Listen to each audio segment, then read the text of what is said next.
I'd like to talk to you today about identification rules with a 1031 exchange. There are three identification rules that you must adhere to during your identification period. The first is the three property rule, the second is the 200% rule, and the third is the 95% exception.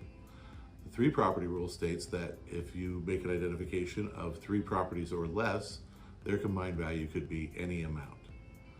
The second property rule is the 200% rule.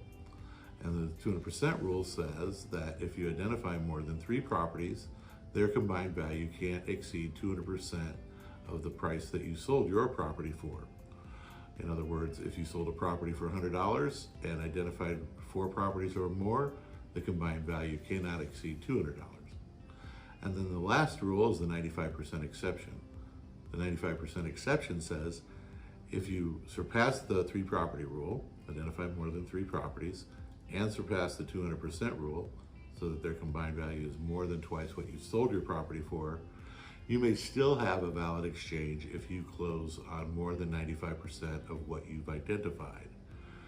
That rule is not to be relied on often, but it's there for some special circumstances where you may be buying a multi-unit property that has a much higher value than the property that you sold, but it's going to be that you're closing on the entire property in one closing, so it's sort of an all or nothing.